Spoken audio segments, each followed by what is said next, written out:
cold at the touch, dead in the eyes, no signs of life no more. I put your love under the knife. Leave me to die here all alone. No signs of life no more, no. A crying dove may never fly.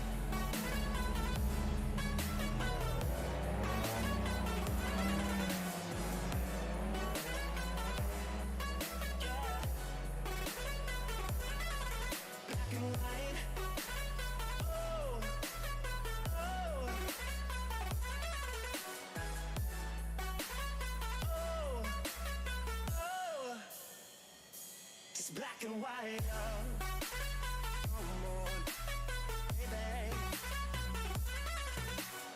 Love, no more, baby. Black and white, no more, baby.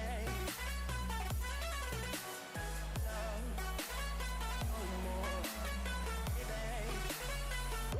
It's black and white. Just let me go, it's only right. For all I know, it's only matter.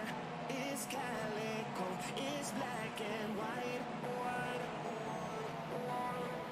Just let me go, it's only right. For all I know, it's only matter. It's calico, it's black and white. White, white, white.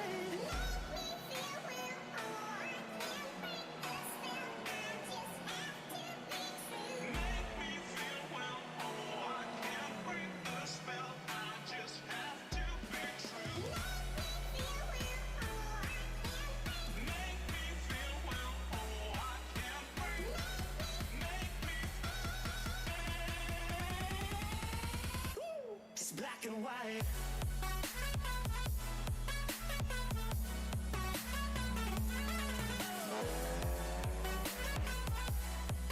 Yeah. Black and white. Oh. Oh.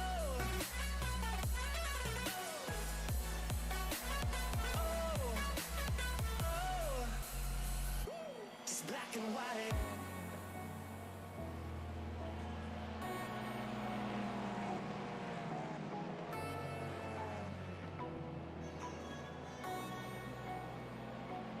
Black and white.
Good evening, everybody. Welcome to Simracersworld TV, and welcome to the Z1 Dashboard Simracersworld TCR Winter Series. We're here for the second race meeting of the season, and a very exciting one it is going to be. My name is Chaz Draycott. Joining me in the commentary box again tonight is Peter MacKay. Now, Peter, we had an unbelievable first race meeting at Snetterton last week. Do you think that Watkins can live up to the same?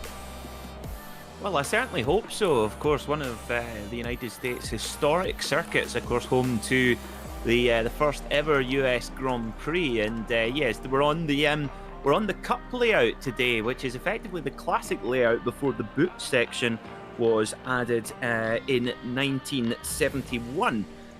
So we've given that layout the boot, and we've got this this slightly shorter layout, which actually for touring car racing is going to be perfect, and some good overtaking opportunities in some places where you're going to have to show a bit of patience too. So and also some good long straights, so a bit of drafting as well. So it should be good fun.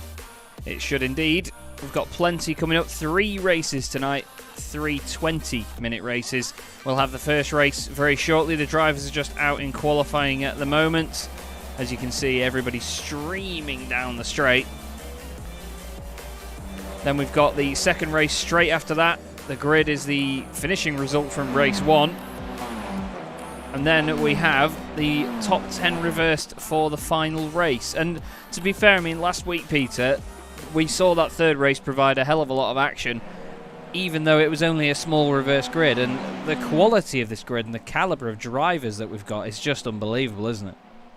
Oh, it's massive. Yeah, it's absolutely incredible how quick some of the drivers are. Of course, we've got a big field, and if you make even the slightest mistake here in qualifying and you're just not quite able to put a lap together, it will really hurt you throughout the night. Of course, we use a very similar format here in the Simracersworld TCR Winter Series to the British Touring Car Championship, where you qualify for race 1, and then the finishing order for race 1 gives the grid for race 2. So not only if you don't qualify well, if you make a mistake in race 1, you're paying for it for the rest of the day. And well, certainly Corentin Guinez, he handled the format the best last time out. 2 wins to start the evening, and finished second in the reverse grid race 3, where Mark Woodhouse, Mr. Studmuffin himself, took the win. Yes. So yeah, it's I think the early stages of the meeting really important. Yeah, that's it. You need to control those first 2 races and make sure that you don't get swallowed up by the rest of the pack and lose out over the course of the night. This is Corentin Guinez, and he undoubtedly is your championship leader. I had a bit of an issue getting the championship standings to display, unfortunately, so we're not going to risk having that crash my software as it did earlier. But look at these cars flying down that back straight.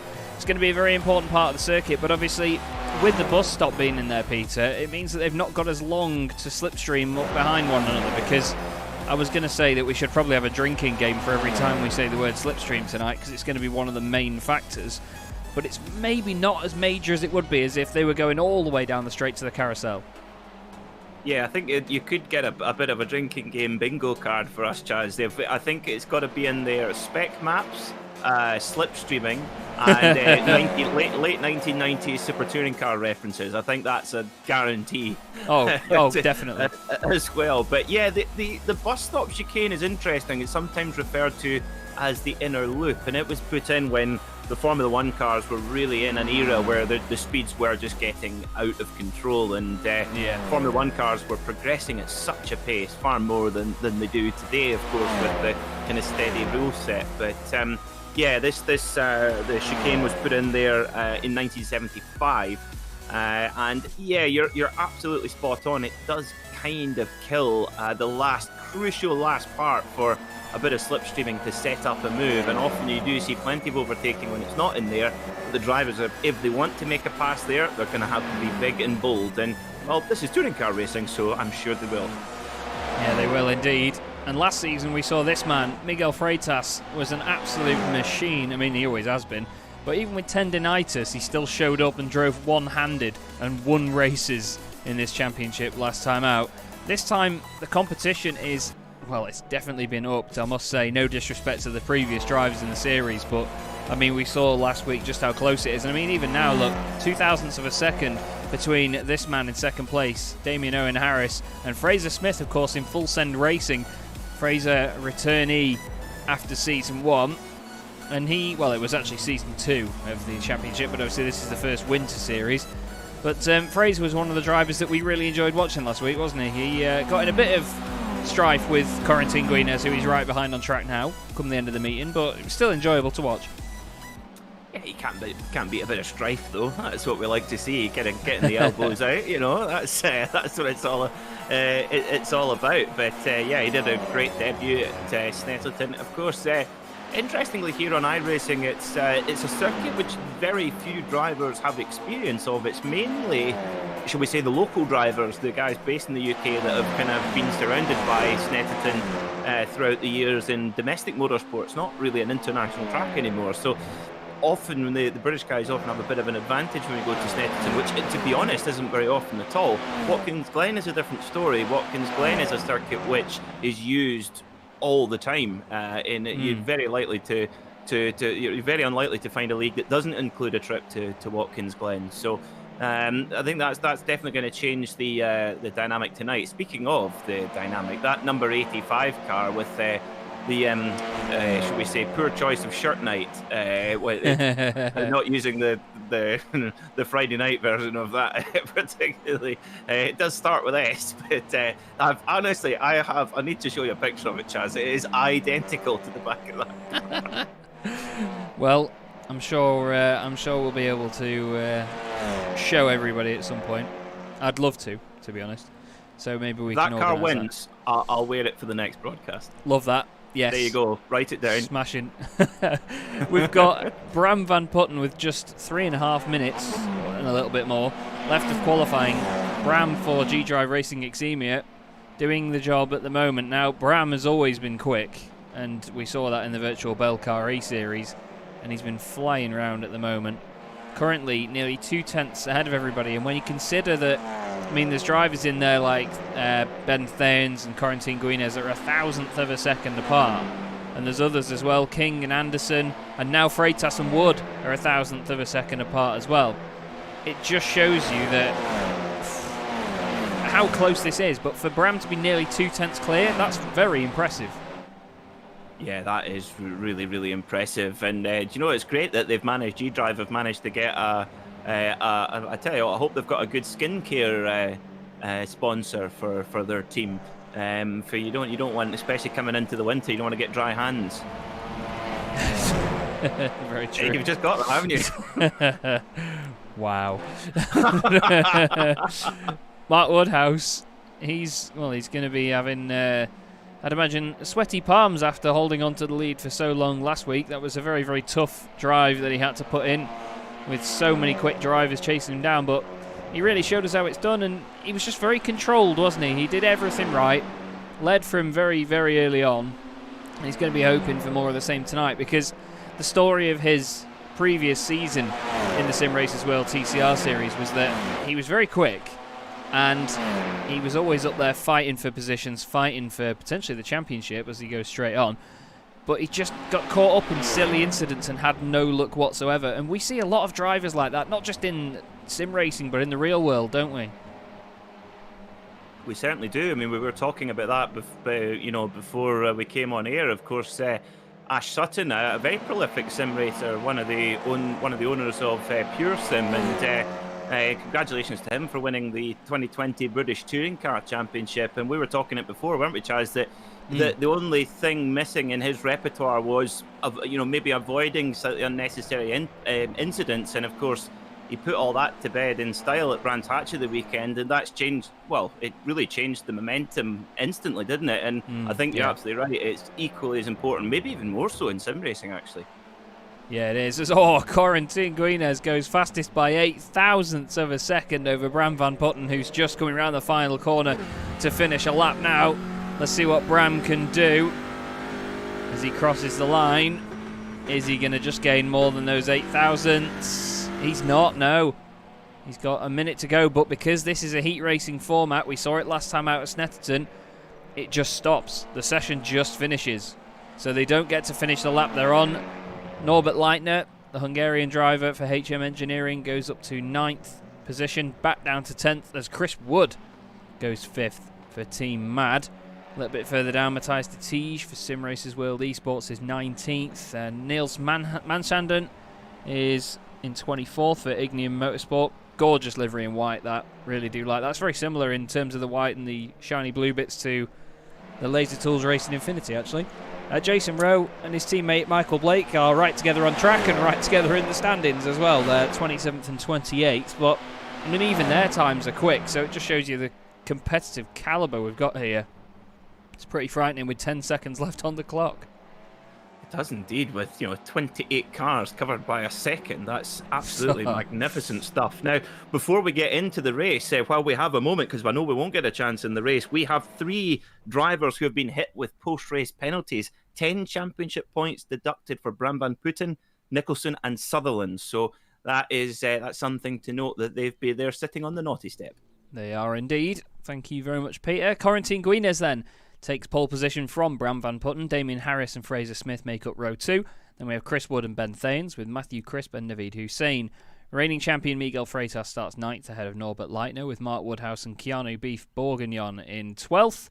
Then we have Paul King and Mats Borg Anderson. He was great to watch at Snetterton. Jessica Myers lines up 15th alongside Scott Malcolm in 16th. Great stuff from Scott. Ross Nicholson 17th ahead of Matthias de Tige with Bram Class and Lewis Ward. Rounding out your top 20. Good to see Lewis back out there, but a bit further down than expected, but still only 6/10 off pole. Scotty Angelo is 21st ahead of Taylor Lane, with Anton Dupin in 23rd and Niels Mansanden in 24th. We then have Gregory Franks and Ashley Gaffal, with Michael Blake and Jason Rowe on the 14th row of the grid. Then we have Niles de Kuiper with Rob Jackson, and Neil Stevenson and Daniele Giudici.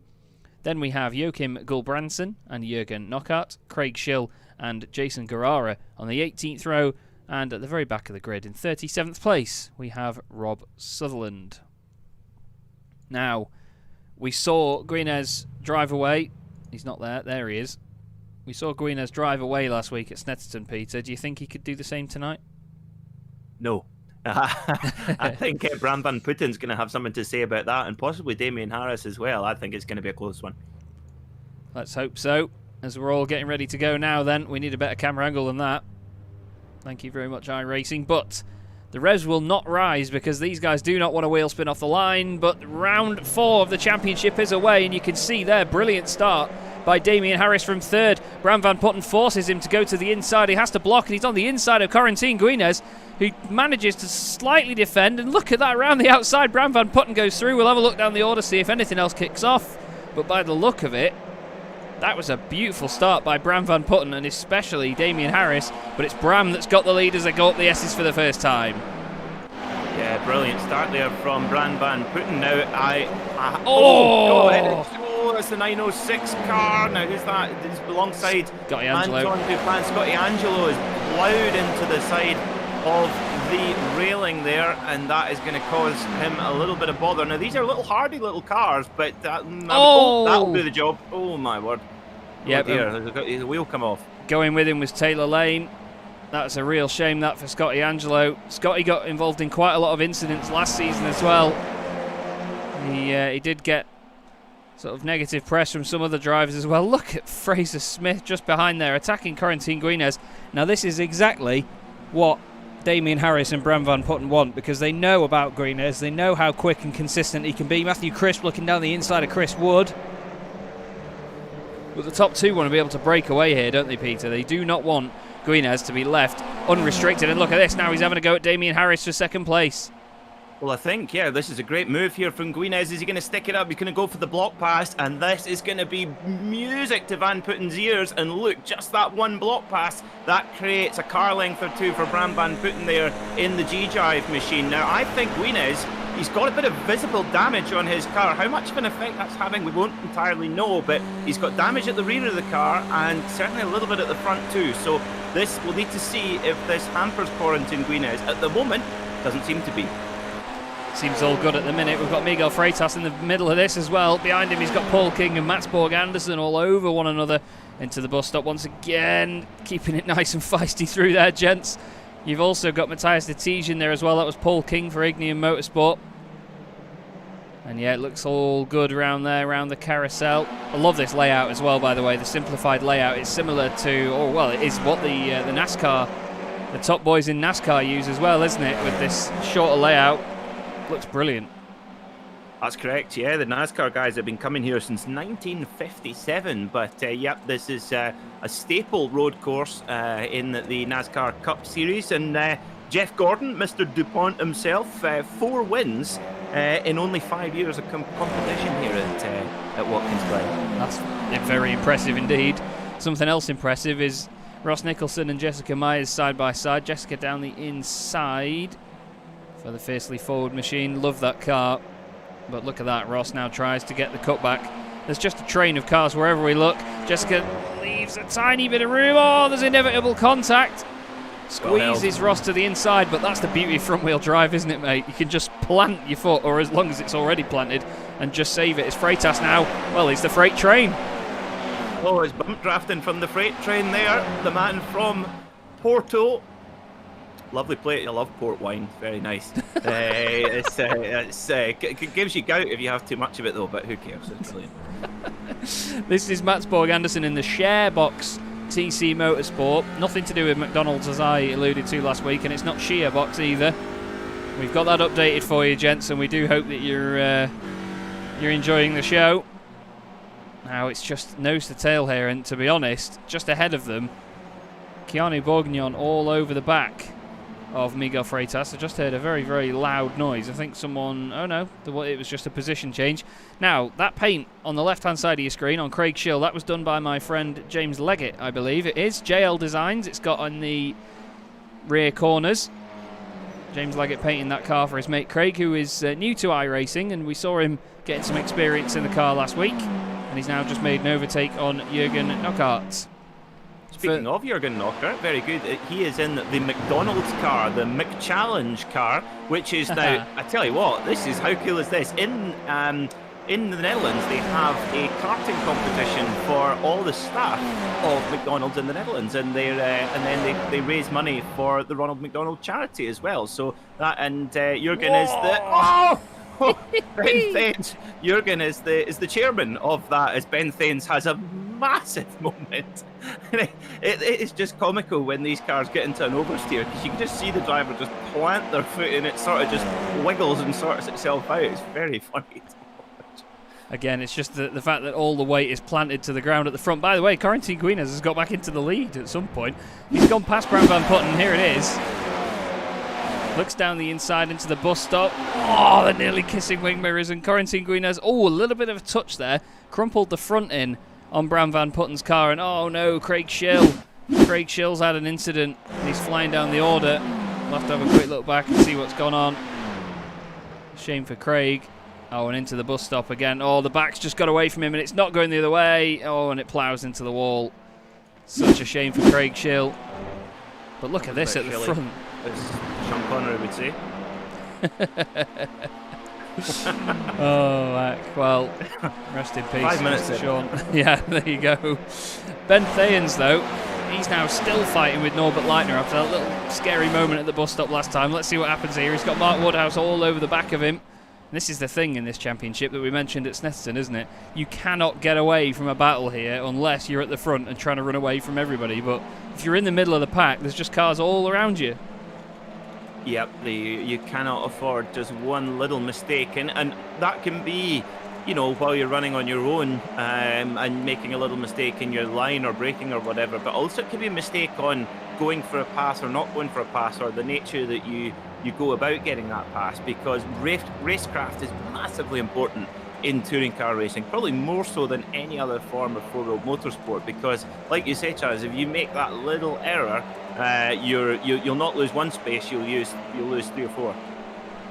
Yeah, it's easy to do that if you try and push too hard, isn't it? A bit further up as well, look at this now. We have Bram Van Putten, but just behind. We'll go on board with Damien Harris as he chases him up the S's. And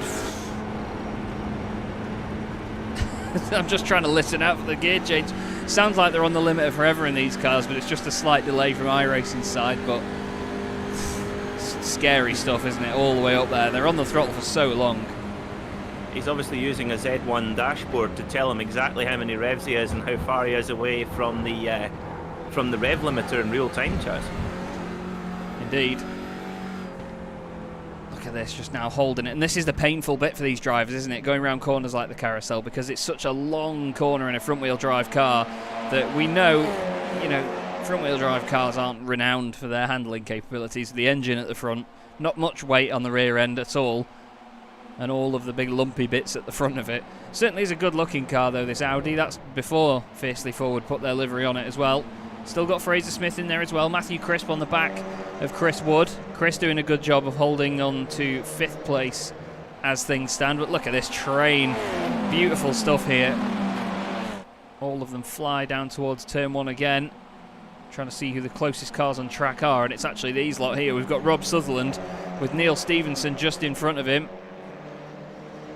Leitner does the fastest lap of the race. Now we've got side by side then, Sutherland and Stevenson. Sutherland looking down the inside. This is Ignium Motorsport on Simtech Racing. Oh, a bit friendly behind as well. That's Rob Jackson and Daniele Giudici. Daniele just holding on ahead of the very blue machine. Don't forget the 2 Simtech Racing colours that we have out there. Oh, look at that switch back there from Giudici. Stevenson's going to have to watch his mirrors now, because he was, just a minute ago, defending from one driver, and now he's having to defend from the other. Side by side into the bus stop. They both turn in. Keep it nice and clean, boys. Oh, he's gone a bit deep, though, through the left. He did leave the room, though, which is fair enough. And he's actually gathered it up really well. But he does lose the position there, does Neil. And now he's got his teammate, Rob, right behind him. But further up at the front, again, it's still Guinez holding on. But wow, he's got a lot to look at in his mirrors.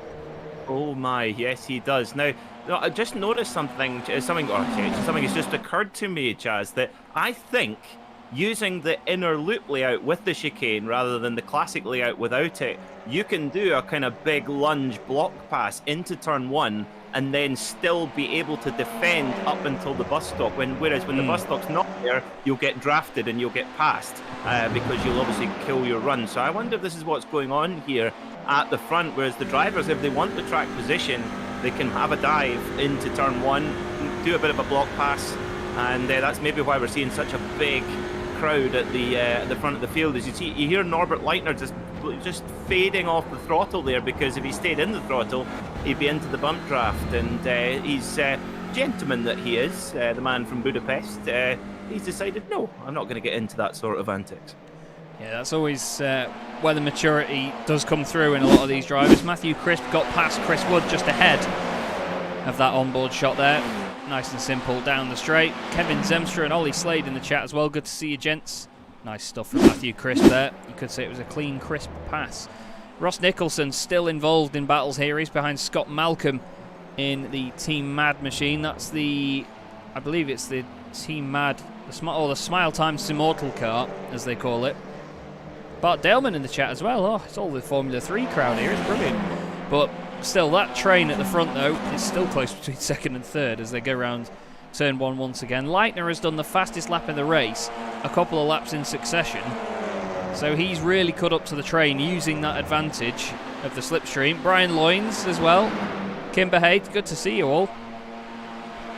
This is what happens when you give someone a shout out for saying hello in the chat. Everybody wants one. Look at this though, Norbert, he wants more than a shout out. He wants a position here off Naveed Hussein in the Ignium car.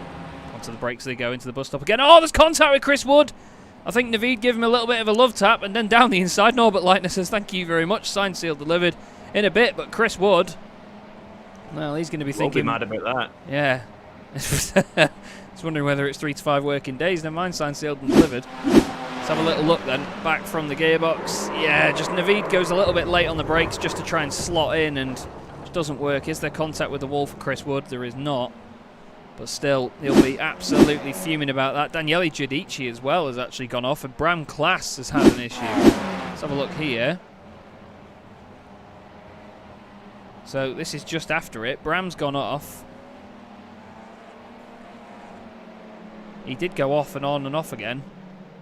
Although Daniele had a separate incident, actually. Apologies. This is the sim stickers. Oh, something's gone very wrong for Daniele. That's a hardware failure. That's a definite hardware failure. The car is not steering. Wow.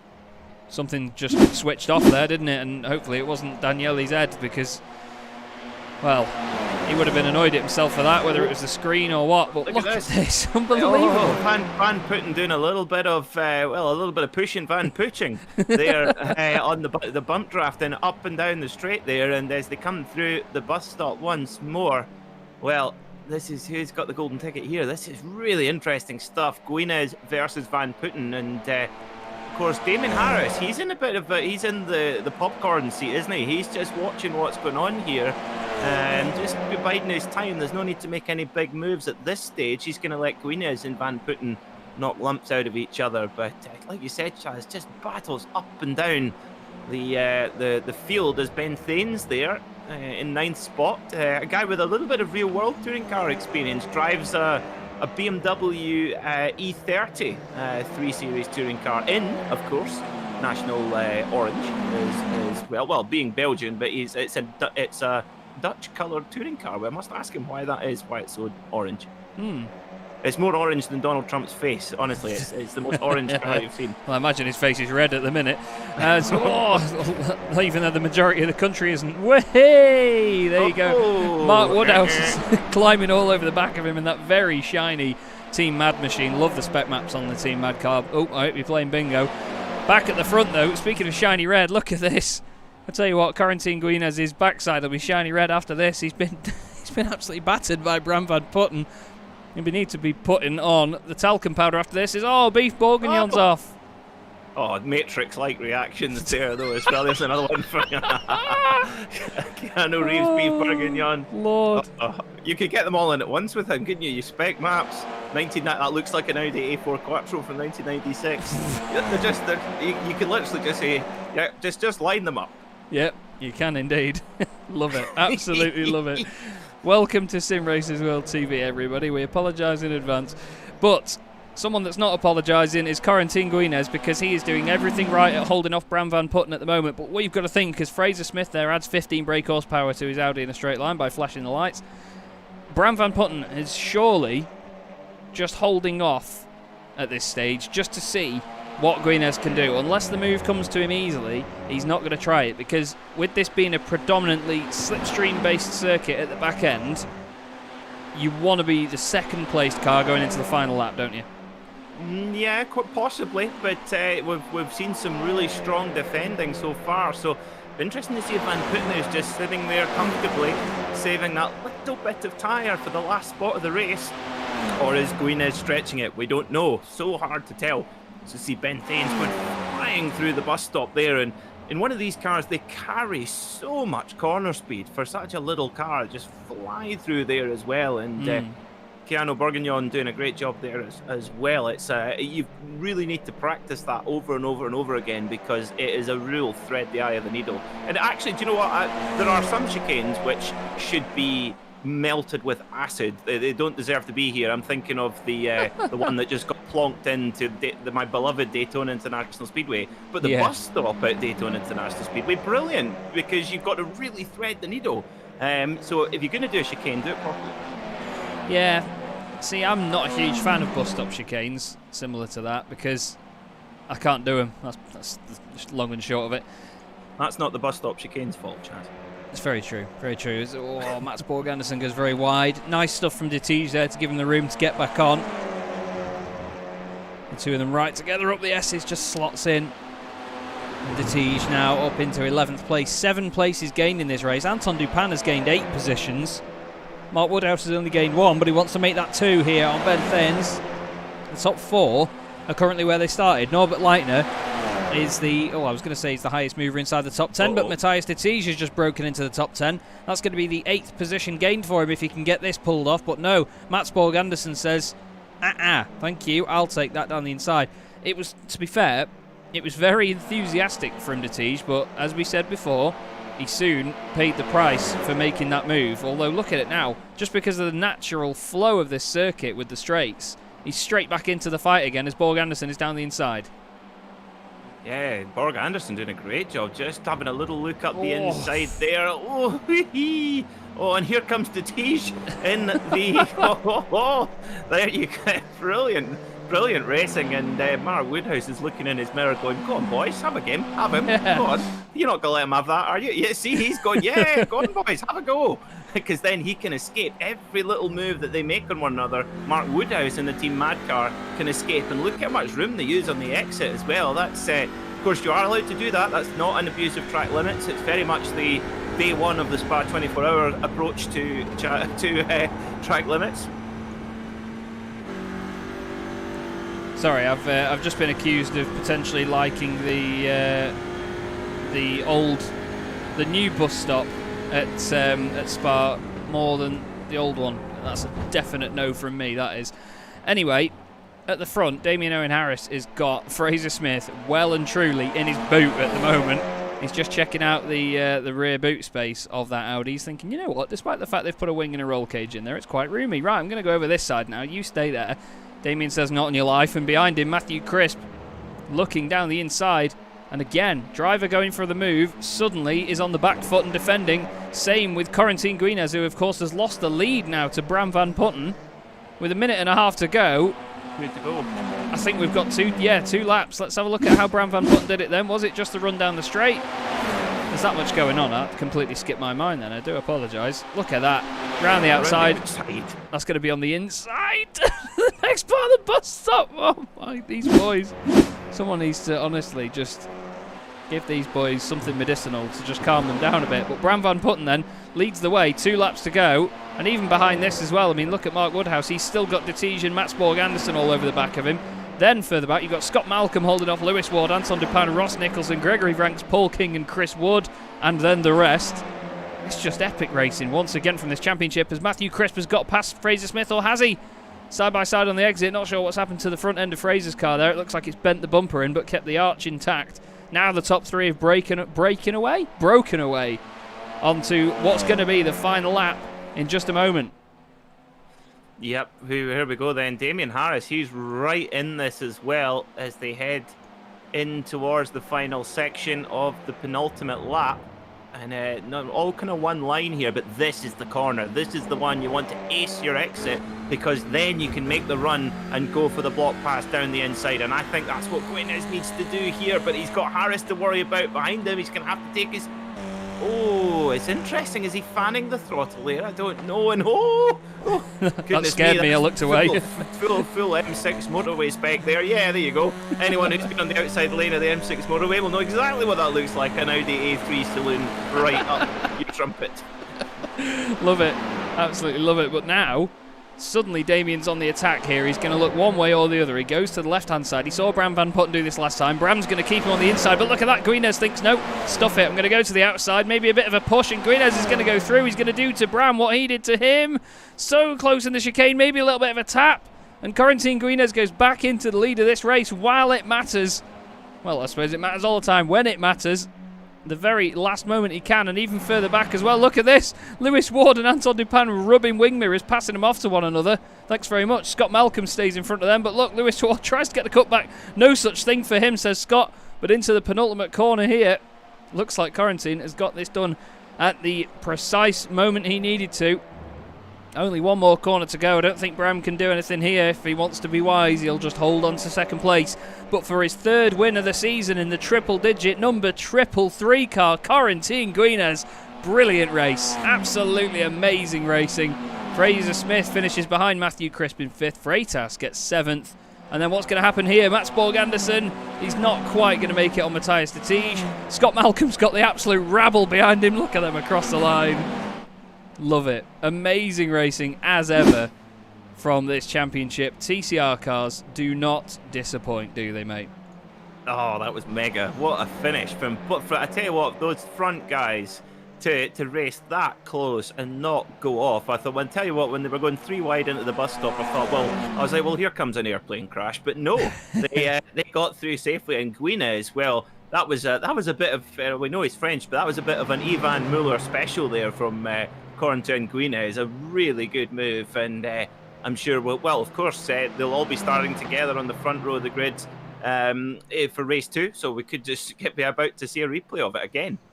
We will indeed. That was very exciting stuff. Hats off to Bram Van Putten as well, doing a mega job there to get the lead back right near the end, but just didn't work out for him. And here we go. We're going to have the second race of the day. So we'll just show you this very, very quickly, but this will be basically what you just saw there, the finishing result. And to be honest, we saw a lot of very good drives through the midfield in that race, Peter, but did anyone stand out in particular to you? I mean, we don't normally do sort of driver of the race or driver of the evening on Simracersworld TV. Not officially anyway, it's not an official award in the championship or anything, but it's always nice to sort of nominate someone who's done well over the course of an evening. Yeah, I think I'd probably mention a race 3 winner from Snetterton, Mark Woodhouse, because that was a very fierce battle, equally as fierce as the one we saw at the front, and he held his competitors at bay. So yeah, I would say definitely Mark Woodhouse did a cracking job there. Obviously, apart from the guys at the front. Did indeed, and we're going to get to do it all again now, as it comes up as the consolation race, but it is just Heat 2. There is Bram Van Putten, just ahead of him, Corentin Guinness. And here we go then. So, round 5 of the Z1 Dashboard Simracersworld TCR Winter Series is away. I still find it odd that they don't build up the revs beforehand. Kills the drama of it, but still, if you want the fastest launch, who cares about drama? Down towards turn 1 then. Guinness holds on. It's nearly 3 wide behind. Matthew Crisp comes over. That was almost naughty, but I'd said at the end of the day he could probably do it. There was no overlap. Everyone filtering their way through. Looks like everyone's behaved. There's a bit of argy-bargy in the background there. Someone in the middle. It's Niles de Kuiper. Oh, it sounds like there's an incident. There's a car in the wall. Jason Guerrara is slowing down. Oh, and it's a Simtech car. Rob Jackson's off. Daniele Giudici as well involved. Oh, Daniele just came over and hit Rob, and well, he got just desserts there, didn't he, Daniele Giudici? That's a massive hit. Yeah, it's such a dangerous part there through the S's. If you just even make a slight mistake, you're in the wall, and it's a big one. So, yep, they paid the price there. But look at this, Bram Van Putten's not letting Corentin Guinness get away. He's got the inside line. I tell you what, Guinness gives him just about an Audi's width there. Through he goes. You don't see an overtake here very often. Guinness hangs it around the outside as they go into the final corner once again. Brilliant stuff, and I tell you what, Guinness, he kind of dominated the first 2 races at Snetterton last week, but he is not having it all his own way. Far from it today here at Watkins Glen. He's not, and this is what we like to see. Drivers always want to try and adapt and develop over the course of a season. Now here's 2 guys that did a lot of developing and adapting last season. This is Miguel Freitas and Fraser Smith. These 2 were so close last season. Ben Thayen's also side by side with Mark Woodhouse. These guys were all so much fun to watch last season. It's great to see them on track again here. Whoa, that was close from Keanu Bourguignon to the wall on the S's there, nearly making contact. He's got Ross Nicholson and Scott Malcolm behind him. Then there's Anton Dupin and Lewis Ward. Lewis quite far down the order compared to where we normally see him. This is going to get busy. Oh, there's contact with Dupin. Malcolm makes contact as well. Oh, he's also hit Bourguignon. And oh, he's coming back on. Oof. I was trying to find out who that was. I think it was Ross Nicholson with the rejoin. That was very scary. And now he's made contact with Jessica Myers.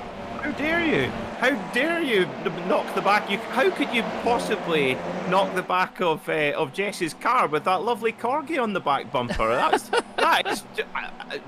I'm angry about that.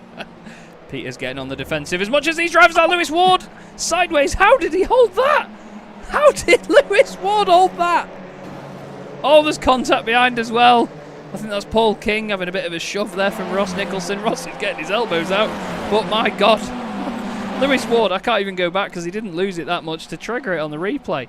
That was just scary. We've got Ignium cars lining up here to have a go at the back of Bram Class in the Simtech racing machine.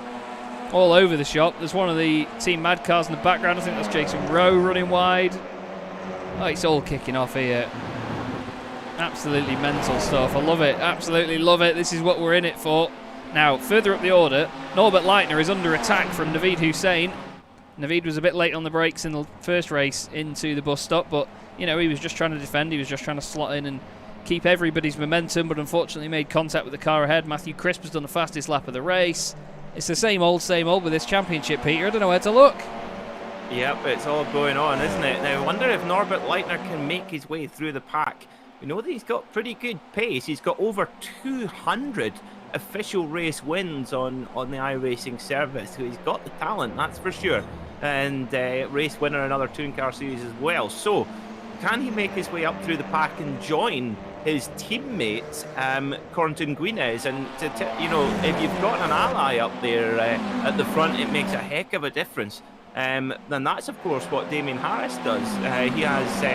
He has Crisp as well right behind him. So that's the fiercely forward cars, isn't it? It is, yes. The yellow ones, yeah. And Damien I'm getting put off by their new red one as well, the Cherry Cola edition, fiercely forward. I like that, yeah. That's a good point. One of them here as well, that's Jessica Myers just behind Scott Malcolm, who we're looking at now. Scott just got overtaken by Lewis Ward, turned into the side of him a little bit into turn 1. He was flashing the lights, I don't know what for. Miguel Freitas and Fraser Smith have just swapped places ahead as well. Fraser then trying to regain that 15 brake horsepower. I know the back of Formula 1 cars flash when they're using their sort of regeneration system. But now it looks like Fraser's trying to deploy that and flash the lights to get ahead. All over the back. Intimidation system he's using. Yes. Yes, it is. Norbert Leitner is tucked up behind this as well. He wants in. But I think he just needs to keep an eye on the two of the championship contenders from season 1. See what they can do. Now Norbert looks down the inside, tries to take advantage of Fraser Smith and does so. Beautiful stuff, but they're still together as they go on the exit of this final corner. Looks like that Fraser has got the run down towards turn 1, and he does indeed. It's side by side again further back. Honestly, these guys do not give up. It's Ben Thayens involved, Mats Borg Anderson, and just ahead of them is Keanu Bourguignon. Keanu turns in, there's a touch. Wheel-to-wheel contact, sees Keanu sideways and unfortunately loses out there. Look at that in the background as well. This is still kicking off. Jessica Myers is ahead of Scott Malcolm. Now he's got Paul King right in front of him. Sorry, that's Michael Blake. Apologies. Jessica Myers has not overtaken him. But look at this as well. It's nearly 3 wide. That's Norbert Leitner down the inside of Fraser Smith. And he's gone past Naveed Hussain. Oh, there's contact with Fraser. Sideways. Manages to save it. Fraser's getting knocked about all over the place in this one. Oh, and he hits the side. Hits the side of Naveed Hussain. Runs a bit wide. Where's Naveed? Oh, he's just clipped the wall. Oh, I don't know who that was on, really. My shirt's safely in the cupboard for now, then. Remember, that's the car. Oh! Of course, that's the shirt car, shall we say, if that car wins this season. The dodgy shirt is coming out the cupboard. I'll need to get the iron out. I've worn a shirt for quite a while, actually. A button shirt, that is.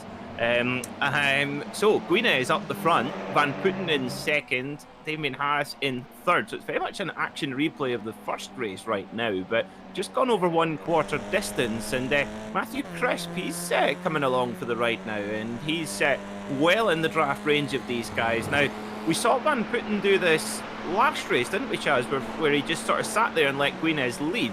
But Guinness did hang on, only just. But I wonder if Van Putten's going to change his tact here. Yeah, it's going to be interesting to see how it develops. You can see him defending a little bit from Bram Van Putten just ahead then, as they were going down the straight.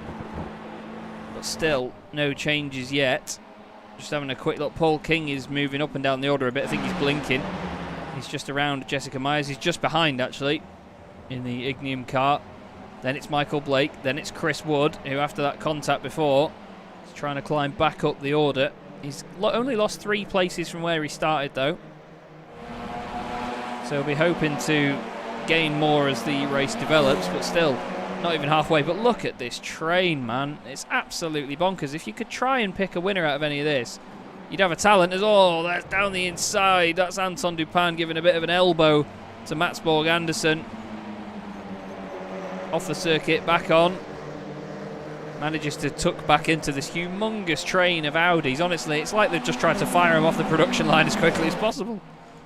They probably do. That's probably how quick they do come off the production line. Of course, these cars are made by Audi Sport in Ingolstadt, where all the race cars are made, and also all of the RS road cars also. So they won't come off quite as fast as the standard production line for Audi. But do you fancy one of these? 109,000 euros excluding tax, which nowadays for a race car doesn't actually sound that bad when you consider a British touring car is at least double that.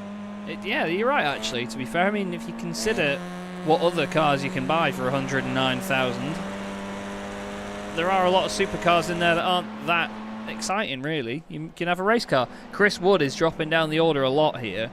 He's lost 3 more places in the last sort of 20 seconds. I think he might have had a slowdown penalty, which is a real shame. Now look at this, the two Flemish cars trying to go after Ben Thanes, but they've got Keanu Bourguignon, Mats Borg-Anderson, Gregory Franks, Naveed Hussain, Lewis Ward, Ross Nicholson, Scott Malcolm, Jessica Myers, Michael Blake, Bram Class, Paul King, Rob Sutherland, Niels Mansand, Chris Wood, and then Ashley Gaffall before there's a second between any of these cars. Anyone else? Well, they've only got another 10 cars after that behind them, so beats me. Brilliant. Amazing. Brilliant stuff. Yeah, it's, and you know what? And we have not seen any dirty driving either. Sometimes it's almost inevitable when you see cars all together that there's going to be something like that, but it's been hard but fair racing, really, really good. So I tell you what, it's if you go into an official touring car race on iRacing, just like one of the roll-ups, oh my God, it turns you into a hooligan. It really does. If you want to protect your iRacing safety rating, don't bother doing the touring cars because I did one earlier in the week just for a little bit of a refresher, and Mark Woodhouse won by a long way. Actually, he was in the same official race, and as soon as I saw him on the list, I thought, oh God. And yeah, you just turn into a complete hooligan. It's something about touring cars. It must be. Love that shot. The visible damage on the front of Mats Borg-Anderson's car there. iRacing done a beautiful job with the visuals of the new damage model that is on these cars. It's such a menacing looking car, this RS3 LMS TCR. Look at it filling our view here. Mats Borg-Anderson all over the back of him, scaring the life out of me, so I've got to look away. Keanu Bourguignon has to really defend here. Mats has been brilliant to watch. He's going to look around the outside. It might not work. Oh, nearly contact again. Gregory Franks is right behind him. Then Naveed Hussain is side by side with Lewis Ward. Bit of contact. Didn't really leave Lewis Ward the room to come back on there, but I think Lewis potentially was the one that had to back out of that. He was trying to make the move, and if he pursued it, it probably would have been an incident. It's close further up again between Matthias Tige and Norbert Leitner, side by side into the bus stop once again. They did this a lap ago. The Tige again comes out on top. He's just holding that inside line into there each time, isn't he? And it's working for him. Indeed, yeah. Matthias Tige, the karting champion from Leuven, a place which obviously breeds good racing drivers, but also excellent beers as well. The Leffe Brewery is in Leuven, and also Hogarden as well. And if you're into such a thing, Stella. Fair play. Yeah. But actually, there is a motorsport connection as well. Oh, that was a big hit. You know the Mark VDS racing team, Chaz? I do, yes. Who were both on 4 and 2 wheels. And their owner, Mark van der Straten, hence Mark VDS, he is a descendant to the Stella Artois family. Oh, right. Hence the motor racing team without... And actually, one of the sponsors is actually Estrella Galicia 0.0, which is the alcohol-free beer, which, of course, you'd never get away with in Belgium. Very true indeed. Well, if they're all into their Stella, they should employ Jos Verstappen. But look at this chase now from Mark Woodhouse behind Fraser Smith. And you can see, you can see with that feathering of the throttle that he doesn't gain anything there. He's just not pushing too hard because he knows that even if he did catch right up to the back of him, there's no point, is there? Because you can't really chuck it down the inside and make that move. Yeah, if you're going to make the move there, you've got to make sure it's going to stick. It's not a move to go into half and half, because you'll end up in the gravel trap. And actually, funnily enough, I commented during the lockdown, commentated on an IMSA iRacing challenge race where Jimmy Broadbent, the YouTube sensation, if you like, was racing side by side with Biecki Visser, the W Series driver, and both of them went into the chicane, and neither of them came out the other side. Keanu Bourguignon's in the pits. That's a bit. It needs to make sure it's not overdone. Yeah, I was going to say turn the barbecue off. I love how we both went for the same thing. I was going to say at the time the timer's going off on the oven. But Ross Nicholson has just done his personal best, despite being in the middle of this train of cars. He's got Lewis Ward all over the back of him. Now, Lewis was one of the only drivers that managed to challenge Fraser Smith in Season 1. And if you needed a direct indication of how much the level has been stepped up this season, to see him down in 16th is just odd to me, because Lewis is so fast and so talented. But it just shows you again the pace of the guys around him. Ross Nicholson doing a great job as well, just holding on ahead. But that's all these drivers are doing. I keep saying holding on, but they genuinely are just holding on to these places because they're trying so hard to just gain time forwards. But when you've got the slipstream constantly against you as you try and break away from drivers around you, it's almost impossible around here, isn't it? You have to play the mind games. That's the main thing here. As Anton Dupin looks down the inside of the G-Drive car of Ben Thayens. Doesn't work, but Ben's gone off all on his own, so maybe it did work. A bit of mind games from Anton. Round the outside in the final corner. Nice stuff. Gets rid of that overlap. Through he goes, and now Naveed Hussain looking to the right-hand side of Ben Thayens. He's trying to squeeze him over to make sure that he stays on the right-hand side. The left-hand side, I should say. Oh, Ben comes over into the middle. Naughty stuff. Maybe a bit of contact. And now look at this. Mats Borg Anderson says, all right then, if you want to do that, I'm going to go through. However, he doesn't get the run off the corner, and now Gregory Vranks is all over the back of him as well. Let's look back. Fantastic shot up the S's. Now watch the slipstream come into play here. That car will suddenly gain very, very quickly. 007 to the right. Down the inside into the bus stop. What's going to happen here? I don't know how they're not making contact there. From that camera angle, just does not look like they're going to fit, does it? No, not at all. It's that camera angle is sort of deceptive, but there isn't really that much room through there. So when you see them go in, they're chucking it in there and almost running wide, but still getting the position. So it's that's so difficult to keep the momentum up, as well as Leitner's off. Oh my lordy, that was... He did well to hang on to that. That's a really fast left-hander there, but Norbert Leitner hangs on to it and stays in 6th place. But he can't have too many more of those because there's a big train not that too far down the road, led by Anton Dupin, I think, is he? Yeah, and then of course you've got Smith and Woodhouse a little bit further up as well. But still, with 4 minutes, just over 4 minutes to go, Guinness still leads from Van Putten. But I wonder, is Bram just sitting gently? Oh, no. He's not being gentle at all. Well, he is right there on the bumper, and I think the whole time we've been watching other stuff, I'm pretty sure that has just been as is for the last 10 minutes. Lewis Ward has gone off, and he's had an issue. What's happened here? Has he hit the wall? Oh, so that car's turning left. That car is very much turning left. Now, if I play this again, we'll give you a bit of a slow-mo here, but watch as this car comes past us. Watch now, ready? Watch the front right wheel here. Suddenly, it goes bang, full lock to the left, and that thing is on a direct collision course with the wall. And bang. He's very lucky, though, that he didn't hit anybody else. Mats Borg Anderson has also had an issue. He's gone wide and then off. Oh, something's broken. Suspension's broken. Yeah, something's very broken there. He was losing places to Ben Thayens. Oh, that'll do it. A little bit of a tap from Ben. Yeah, it's broken the right rear.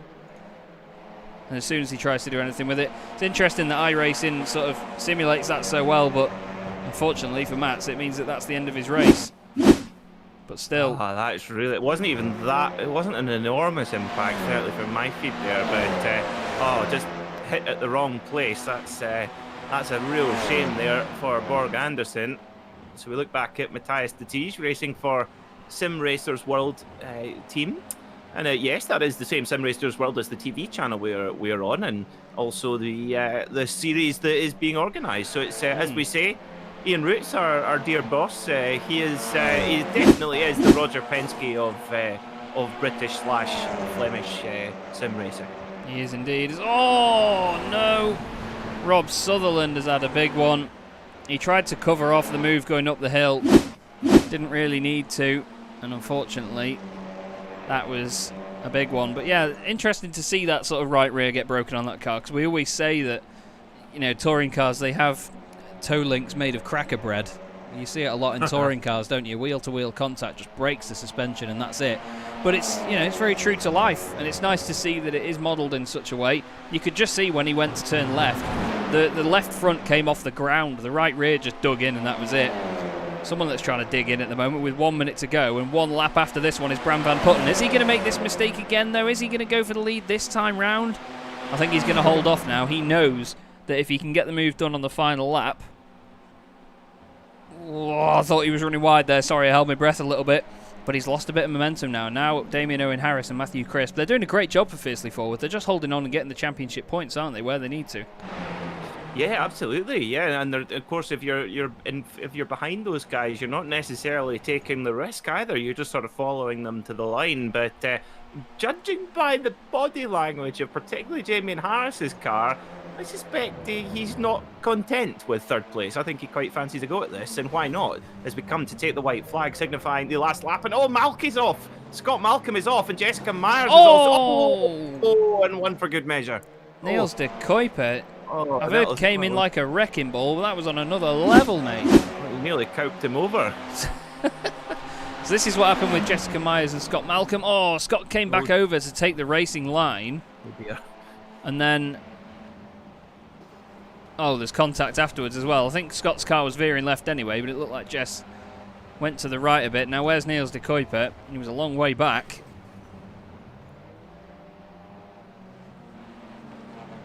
Oh, he tried to avoid Jess, and then, yeah, unfortunately, into the side anywhere of the but car. the dog. Can't hit the dog. Yeah. On the back of the car. There's the Jess's beloved corgi on the back of the car, so you cannot hit that. So well, I tell you what, Guinness looks to have it sewn up as they come into the final sector. If Bram Van Putten's going to have a go, he's going to have a big lunge here. But look at Guinness, who's obviously worried about it. He's going defensive. Oh, can he sit on the quarter panel here? They come into the last corner. Who's going to have a look?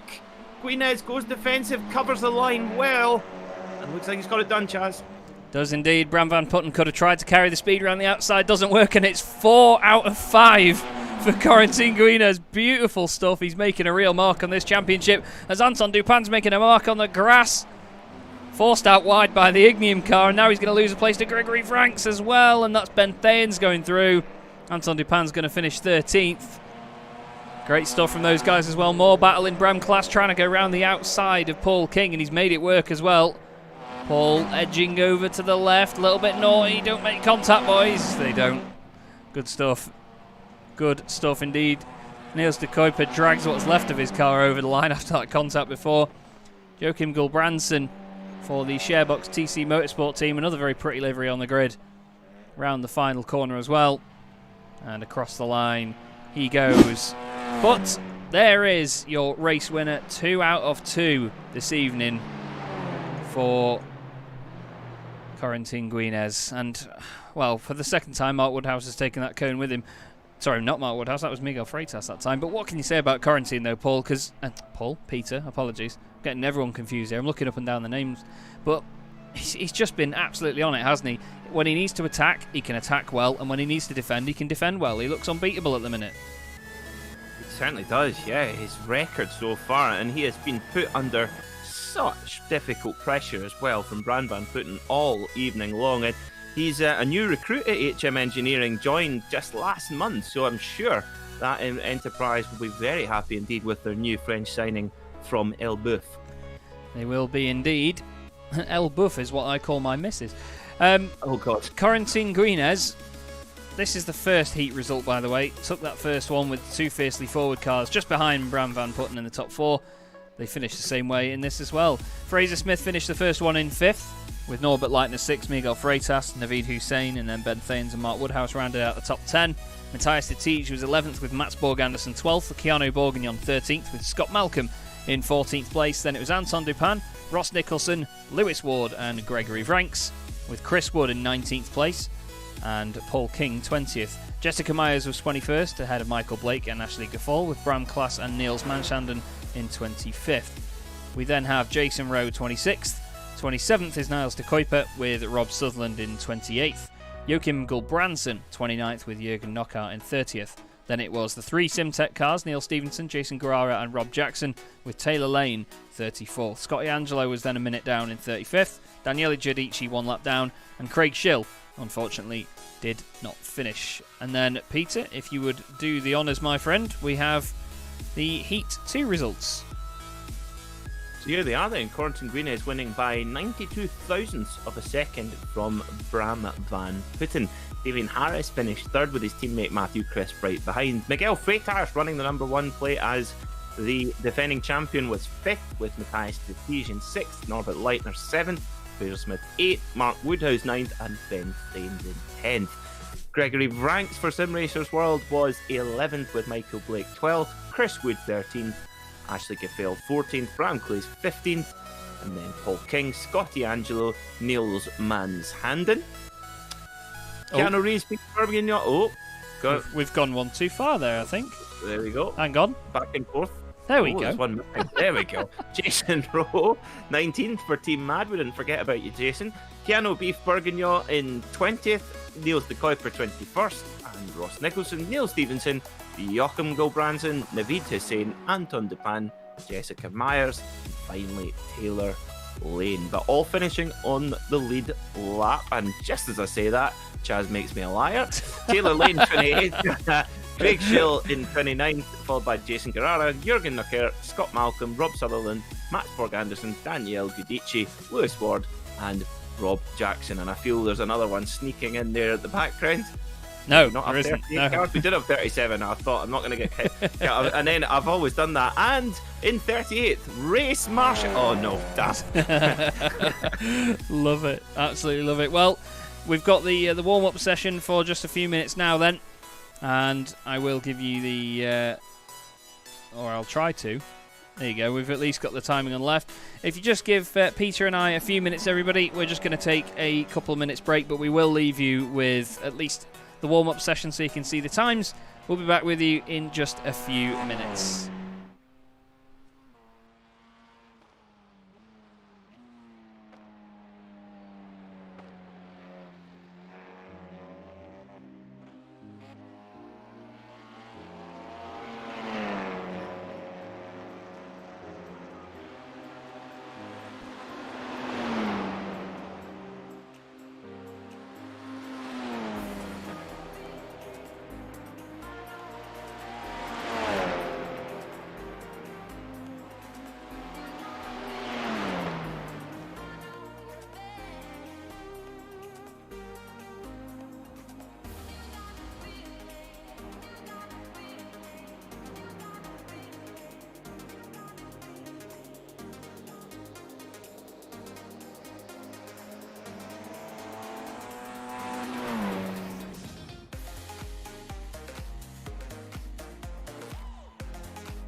Okay, so welcome back then, everybody.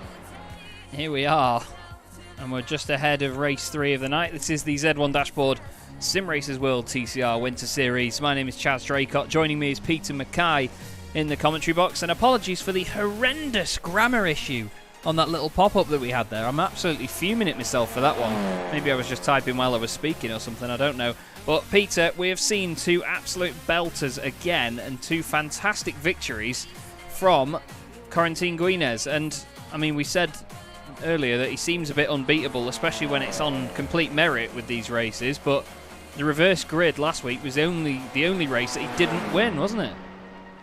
Yeah, and he came second, so yeah, it shows you that he's emerging as the early championship favourite. But you know, we've got a lot of different circuits that come up. We're off to Road Atlanta, one of my absolute favourites. And that'll be fantastic for the touring cars. We're there next week. Then we go to Imola, always throws up surprises, and then Brands Hatch, then Donington. So there's a lot of different circuits to take on. So it's by far from a foregone conclusion. But so far, Corentin Guinez is certainly setting out his stall as the early championship favourite. And also those circuits you mentioned there, they're very difficult circuits because of the oscillation that they've got. I mean, Brands Hatch, we all know, very tough. Donington Park down the Craners into the old hairpin, always tough as well. Coppice, Blind Apex. It's going to be very feisty. And then you've got to think about Imola with those curbs as well. I mean, those curbs are very fierce when I've been racing GT3 cars there before. But these cars, they sort of eat curbs pretty well sometimes, but they can catch you out, can't they, by bouncing a lot? Yeah, sometimes you can get the sort of pogo stick effect occasionally, but that's where the setup comes in, getting that all dialed out, and that's where the top teams like your G Drives and your HM Engineering really come into their own, where they know how to set up the car for that specific circuit. Watkins Glen's relatively smooth, relatively speaking, relatively flat as well, so it's going to require quite a different setup for that as well. But the cars are, you know, they're relatively straightforward. There isn't a massive amount of adjustment, but certainly enough where a good setup team is going to make a difference.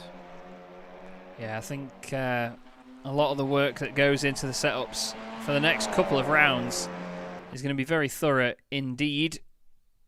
We'll have to see, won't we? You can get the lovely atmospheric effects there in the background. You can hear the birds and everything. So, Ben Thayens starts on pole position from Mark Woodhouse with Fraser Smith and Norbert Leitner on row 2, and it's a fixed setup, so never mind Chaz. Matthias de Tiege is 5th with Miguel Freitas 6th. Matthew Crisp is 7th with Damien Harris 8th. Then it's Bram Van Putten and Corentin Guinez with Gregory Vranks and Michael Blake on row 6. They're followed by Chris Wood and Ashley Gaffal with Bram Class and Paul King. Then it's Scotty Angelo and Niels Manshanden with Jason Rowe and Keanu Borgagnon rounding out your top 20. We'll filter through the rest of the grid on your screen now, but any picks for this one, Peter? We've seen some belting performances so far, but it's going to be hard to pick somebody out, I think. Yeah, I think it's going to be someone in an Audi. Yeah, that's yeah, it's going to be tough. I mean, Ben Thayens on pole, that's going to take some beating. Is indeed. And there he is then in the G-Drive car, and round 6 of the championship is already underway. Mark Woodhouse is second on the grid for this as well. He's had a really nice start. So too is Norbert Leitner in the HM Engineering machine from 4th place on the grid. They're 3 wide in the middle. Miguel Freitas has got the fiercely forward cars either side of him. Bram Van Putten is trying to make the most of the fact that he's ahead of Corentin Guinez at this point. Corentin still, well, I was going to say he's still 10th, but down the inside of Damien Harris he goes. Now look at this in front, Bram Van Putten side by side up the S's. Now these guys have already lost a bit of ground to the top 5. Look at this, they've broken away instantly off the line, and at the very front it's Ben Thayens and Mark Woodhouse. Well, if they're smart, they might be able to break away here, but I don't think they'll be able to resist. Oh, Norbert Leitner has a big look there on Mark Woodhouse as de Tiege goes up the inside in the 37 car.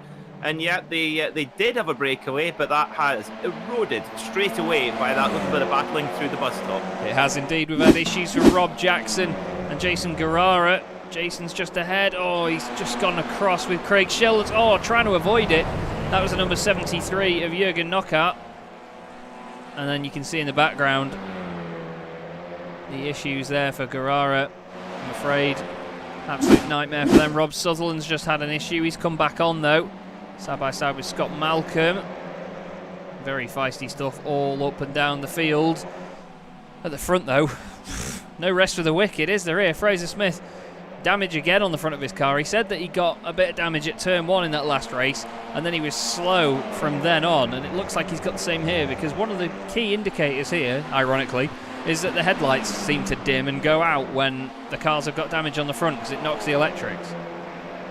Ah, I see. Of course, the what they call daytime running lights that these cars have as well, or excuse to not have lights on in the pouring rain lights. I hate that. I saw somebody yesterday, it was a bit foggy around here yesterday because of how cold it's been and how wet it's been as well, and there was somebody just driving on with their side lights on, and that's just one of my absolute bugbears of the road. People just put the side lights on and they think that's it. Oh, lights are on. No, not a chance, mate. Sort it out. Anyway, this is very feisty, and trying to sort it out here is one of the fiercely forward cars of Damien Owen Harris, just ahead of Chris Wood. We'll go on board with Chris so you can see what he's seeing. It's such a difficult situation to be in. We've had a lot of drivers here in TCR series all over iRacing, and when you're in a train like this and it's such a competitive league, the pressure is on absolutely tenfold, isn't it? Because as we said before, you go for a move, if it doesn't pay off, you lose 3 places or more. That racecraft is massively important, just being patient, holding your ground, and making sure that if you are going to make a move, you make sure it's a calculated one. It's actually a lot more of a thinking man's motorsport than you might think. You might think, oh, it's a bit of a pop brawl, it's a bit of a punch-up, but actually it's the smartest drivers that win. It is indeed. As we look further to the front, this is the top 4. All in one shot, side by side for the lead with Ben Thanes and Norbert Leitner. Ben Thanes holds onto it. Norbert gets held up a little bit through the bus stop. Fraser Smith is still in 5th, just ahead of Miguel Freitas, who's getting very, very friendly with Bram Van Putten. Now, Bram is trying to take advantage of the fact he's ahead of Corrington. Like I said, at turn 1, he's got past reigning champion Miguel Freitas, but Miguel won't take that line down. He's looking as far over to the left as he can. Fraser Smith employing the flash the lights tactics. Oh, there's contact between Bram Van Putten and Norbert Leitner. The tiniest of touches. Right rear to left front. And now on the scene is Mark Woodhouse. He wants his 2nd win of the season. Only 2 drivers have won races this season, and we've had 5 races so far. Mark Woodhouse being one of them. Now then, what can Matthias de Tige do here? Because he's down the inside of Fraser Smith. If we go on board with Bram Van Putten, you'll see the 2x2 action into turn 1. Fraser's gone a little bit late on the turn-in. No, the S's. This is going to get scary, isn't it, Peter? Yes, yeah, it certainly is. And Bram Van Putten is looking to just place his car in just the right spot. He has to fan off the throttle. Oh my word, he gets a big bump there from Fraser Smith. And, well, I think Bram Van Putten, that has just been a little bit of a slap around the chops there, just to say, oh God, I'm not going to quite have this all my own way. And look at that, straight away, swarmed by Guinness, and look at that, Guinness goes past, so that tiny little break in momentum has lost him 2 places and critically dropped him back on his race 1 and 2 rival, Corrington Guinness. Indeed, and that is suddenly it, and it's switched around. It's not good if you're a fan of Norwegian drivers or Sharebox TC Motorsport, because that in front is Joachim Gulbrandsen getting hit off, and Mats Borg Andersen, his teammate, is the one that catches him, and there's a Simtech car in there as well. They do a good job of all getting out of the way very, very quickly. I want to see who that was that went off there. Was that Rob Jackson that got caught up in that one? Let's have a look. Yeah, it will have been. It's all kicking off in front. He gets it slowed down. Oh, no, it's not Rob Jackson. Apologies. It's his teammate Neil Stevenson that got caught up in that. It was a massive hit. So this is Neil's point of view. You got the Sharebox car over to the left. Oh, he's just foot down, completely foot flat. You need to be lifting off for moments like that, really. But at the end of the day, these are racing drivers, and they see that as an opportunity for freebies, don't you? Any freebie is a good one, and that's coming from a Scotsman. Well, we love a freebie. Speaking of, that's not a freebie, it's Fraser Smith. There's a look on Mark Woodhouse, and Woodhouse edges him. Oh, massive! Oh, that's huge. That's the number 1 of Freitas. No. Oh, dearie me. And the man from Porto in the wall. And let's have a look. Was he? Oh, now. Oh, he was bumped by none other than our championship leader in Quarantine Guinness. Now that could have championship implications because remember, we've had 3 drivers following post-race objections or protests, that's the word I'm looking for, have lost 10 points in the championship. So I wonder if Guinness might be given the same punishment.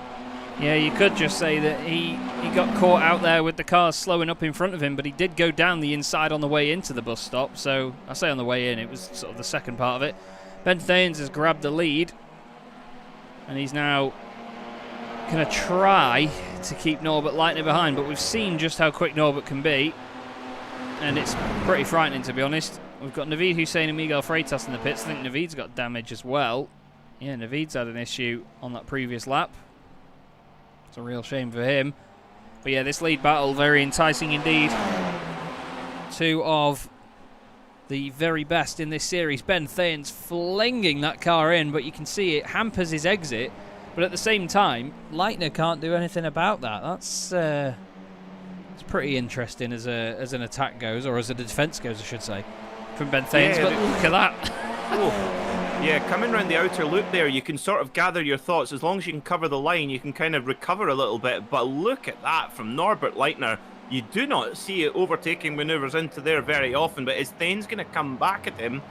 Oh, he's going to try, and I think Ben Thanes needs to apply the Troy Bayliss attitude to racing now. He needs to snap straight back, and he needs to overtake Leitner quickly, because I think Leitner could stretch it here, but here goes Ben Thanes. Oh, he thought about it. He did indeed.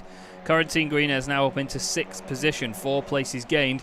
Keanu Bourguignon's the highest mover, the biggest mover in this race. He's gained 6 positions, although that's a lie. Scott Malcolm has gained 10. Daniele Giudici has gained 10. Rob Jackson as well. I just had to scroll down a bit. Sorry, boys. But still, plenty going on once again. Now, something interesting that Bart has just brought to everybody's attention in the YouTube chat is that instead of having a drop week, like a drop race meeting, you drop your 3 worst races from the whole season, even if they're from different meetings. Now, while that's an odd format, for the drivers, I think that's a very good one.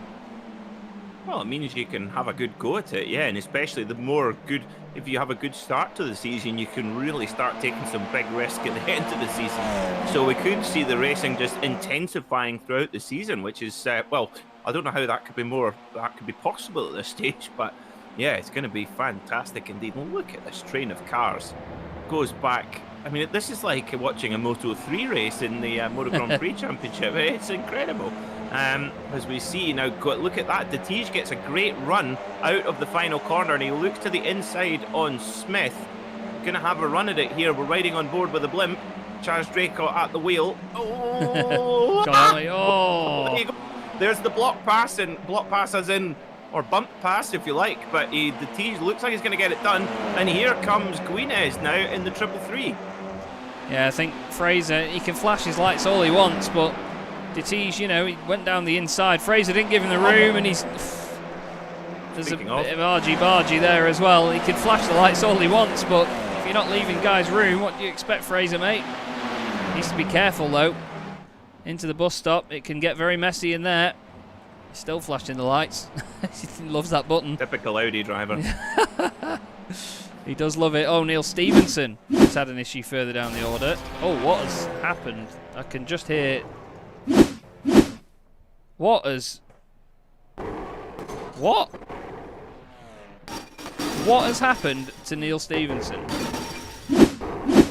I can't see the replay, unfortunately. There's something wrong with my feed, but I'll have to take your assessment on the chat.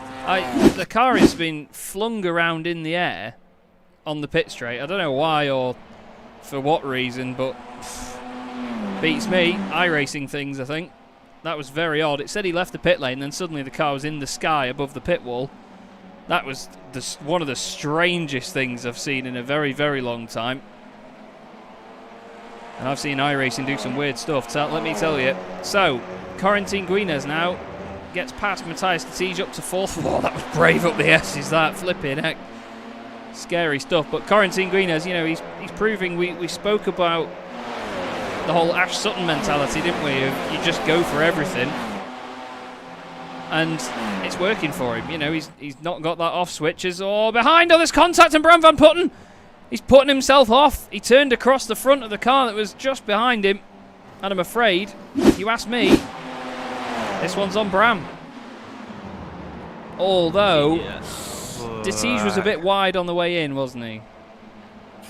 It's so 50-50 going in there. It's a bottleneck. It's very, very difficult for two cars to go through there, and you're always having to throw it in and take a deep breath. And yeah, Bram Van Putten was the guy who came off worst there. It's very, very difficult to call that one, I think, Chaz. I mean, I think most of these are often 50-50 deals.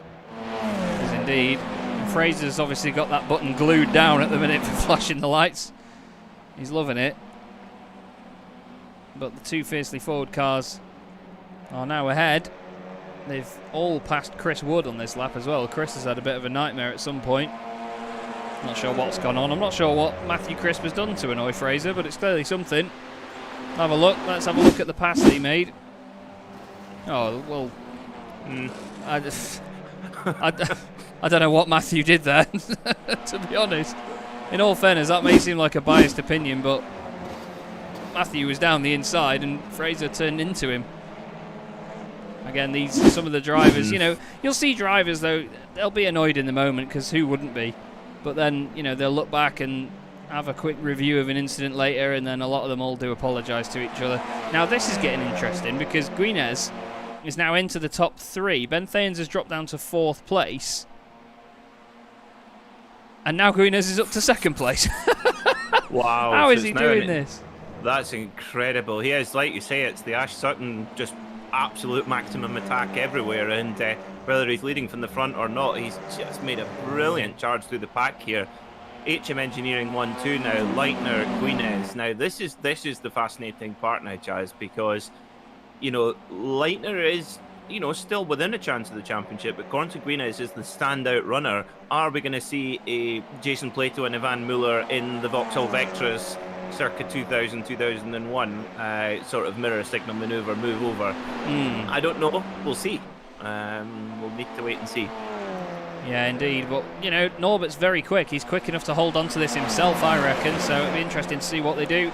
Damien is now clearing the way from Fraser Smith a little bit, who's got Gregory Franks and Chris Wood, and then Michael Blake behind him. Great stuff from Michael Blake inside the top 10.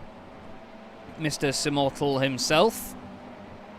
And yes, Adam, they are amazing fun, these TCR cars. They take some getting used to. That's going to take some getting used to. Taylor Lane makes contact with Scotty Angelo, and Scotty somehow keeps it out the wall. Not sure what happened there. We'll go to the trusty chopper cam. Taylor's down the inside. Oh, Taylor's whole car's on the curb. Not really much else he could do, in my opinion. But, you know, I got told off for giving my opinion on incidents previously, you know. I got a warning for saying that somebody would probably get a penalty for something. Because apparently that's not my job, and I could influence the stewards, which is complete rubbish. But Norbert Leitner, that entry to that corner was complete rubbish. There you go. How's that for an opinion? He clips the grass. I know. I probably shouldn't have an opinion, but I agree. That is total rubbish. It's just we're commentators. We're supposed to talk nonsense. Yeah. Is the red car against the head of the red car? Is that how you want it? This is turning into a strike now. Let's stop. But now this is the interesting bit of the race that you alluded to, Peter. The two HM Engineering cars. I would say head-to-head, but it's more like human centipede at the moment. He's just hanging on to the back of Norbert. But look, he backs off because he knows there's no point pushing your teammate into there. There's no point causing a big battle. They want to work together to get away from these two, don't they? Ben Thayens and Mark Woodhouse, because both of them have shown just how quick they can be. And despite the fact that they may have qualified a little bit further down, they still have that pace to keep up with the leaders. As in the background, Damien Harris has got Fraser all over the back of him once again. I predict a riot. Let's see. Let's see who's the Kaiser Chief here between Damien Owen Harris and Fraser Smith. You know, the temperature in the cockpit of Fraser Smith's car is going to be high right now. He's had a bit of a rough and tumble day, and he's made no secret of his displeasure at that. So, you know, as we get into the final 4 minutes of this race, don't expect him to go out quietly, that's for sure. But yeah, the front, the HM Engineering guys, they've got yeah, we've had some bets placed in chat here about Matthew Crisp being overtaken. Oh, and they're wrong. Ooh. They all betted that Fraser had got some revenge on Chris, but you can see the wing mirror fly past. I'm sorry. Fraser putting his hand up going, oh, cheers, Gregory, mate. That's great. That'll serve him right. I shouldn't laugh, but just the wing mirror in this shot is the most entertaining bit of it. It's a shame for Crispy, but honestly, watch the wing mirror at the bottom of your shot, everybody. There it goes. Fantastic entertainment there from the left wing mirror from the fiercely forward car, but yeah, apparently Fraser in sprint racing is a red flag to a bull, so I mean, he's not wrong at the moment by the look of it, but you know what? You can't knock his determination. Fraser has been consistently one of the more exciting drivers to watch in the Simracersworld TCR series. In both series, as Damien decides to turn it into a rallycross championship, Fraser around the outside now, and full send racing. Well, it's an apt team name for Fraser. Fair play to the lad, as he now goes into the top 5, but for how long will he hold that? There he is. And looking down the ins. Oh, there's the rear brake assembly of the Audi RS3 LMS TCR. And there, behind him, is Gregory Ranks with his BMW badge on the back of his Audi as well. All over the back of Damien Harris, even though Damien's done nothing wrong, so driven like a true BMW driver as well. But then he's got Chris Wood and Matthias Dettiche to think about. This is a fantastic train once again. Oh, a bit of Robin at the front of this as well. Now this is getting scary. I'm having one of those, oh, here comes a plane crash moment. Oh, here they go, bundling in. This is a bottleneck, can't get through there. Surely they do. Goodness me, how on earth did they all bundle their way through there? That's fantastic. Do you know what, Chaz? You could not do that in any other car other than a touring car. Definitely, mate. You're spot on there, because this is just such close racing. And the thing is as well, because of the new damage model, these cars have the sort of resistance when they have the contact with each other. You know, they don't just go pinging off one another. They can have a bit of door-to-door action, and you can really get in there. iRacing have done a beautiful job of getting this sorted and just making sure that it mimics the real thing. And, you know, you can race this car door-to-door. There's so many sims out there, and even some cars in iRacing, you know, that you should be able to race them door-to-door all the time, but you just can't. And that's just the nature of sim racing. You know, you can't code it to be perfect. If you do try and put it the other way, where the cars are too heavy, whenever you sort of hit the side of someone, it's like you bounce off as if it was some sort of rubber wall. But this is just incredible stuff. And again, this championship really showing us some of the best sim racing capabilities of these guys. Look at that for Chris Wood, for commitment up the S's there. And just ahead, Damien Harris again, all over Fraser Smith. These two are going to have a right laugh about this afterwards, because this has been one hell of a battle, this has. It's been no holds barred, gloves off, all the cliches you like. It's just been fantastic. Fraser Smith and Damien Harris battling side by side the whole way through, and Fraser Smith, he's earned it. If he finishes where he is now in 5th spot, he'll have earned it, that's for sure. He's had to get in and get his elbows out. But meanwhile at the front, you see Ben Thane's having a look on Woodhouse there. I wonder if he made that one stick. He certainly had a little duke out to see. But at the moment, it's still Leitner from Guinness. So interesting. Are we going to see Guinness have 2 wins in a second again here at Watkins? Well, he's just over 2 tenths behind his teammate. I've just been told by Bart they don't listen to me anyway, so we can give as many opinions as we want. That's brilliant news. But Norbert Leitner, he's doing a great job at the moment, is the Hungarian driver at the very front of the pack. And to be honest, I think his teammates just letting him have an easy ride here, because he knows he's going to get good championship points. Here's Ashley Gaffol, not seen much of him tonight. He's got Matthew Crisp recovering just in front of him. Another nice battle in the mid-pack there. But we are on the final lap for Norbert Leitner from Hungary, from Budapest. And to be honest, his teammate behind him has been a real star so far this season. By the way, this has got feisty again. Sorry, I know. Goodness me, yeah, the old piling every time you lose your... Oh, but a bit of contact there from Gaffal. Just as Jody Setters in the chat's just put those poor headlights literally as they got broken. Yeah, I bet they're expensive to replace as well. But I tell you what, this has been a vintage performance from Norbert Leitner, and well, he does come from a good vintage, 1990, the best vintage if you're a fan of Bordeaux wines, but it looks like he's going to take this win. I knew that was going to be a wine comment somewhere. It's a shame it's not Miguel Freitas, but HM Engineering win every race tonight. Norbert Leitner takes it. Brilliant stuff. Quarantine Greeners, you cannot knock it. Mark Woodhouse, another podium. Fraser Smith still flashing his lights. He's going to run out of battery at the moment. But Damien Harris finishes just behind him. Amazing stuff from those guys again. Epic racing. Like, that is the only word for it. Fraser literally full sends it to turn 1. Epic racing indeed. Great stuff from Chris Wood. Here's Rob Sutherland just trying to defend from Scott Malcolm for the final spot in the top 20. Then it's Niles de Kuiper, Scotty Angelo and Miguel Freitas down in 23rd position. Real shame for Miguel. He's just ahead of Naveed Hussein. Then it's Anton Dupin, Bram van Putten all the way down there in 26th after that. Wow. Good stuff. Very good stuff indeed. But we must look at our race winner, Norbert Leitner, and his teammate, Corentin Guinez. It's like the red arrows, isn't it, Peter? Beautiful. It is indeed. Yeah, that's what I used to call me and my dad on the golf course, the red arrows, because one's going away left, one's going away right, and none in the middle. And yeah, they are kind of like the red arrows. And I mean, tell you what, to do a drift in a front wheel drive car at will, very impressive there from Norbert Leitner as well, and then just whacks into the side of his teammate. But it's been a dream day for HM Engineering. It has. It really has. It's been such a dominant performance in that second race, and Corentin has just cemented himself as the championship favourite, I'd say. He has won 4 of the 6 races in this championship so far, and he's a real star. So, here are your results from that race. Norbert Leitner and Corentin Guinez are 1-2 for HM Engineering. Team Mad's Mark Woodhouse gets a 3rd place. Great stuff from him. Then it's Ben Thayens in 4th with Fraser Smith. Amazing. Really amazing drive from him and Damien Harris.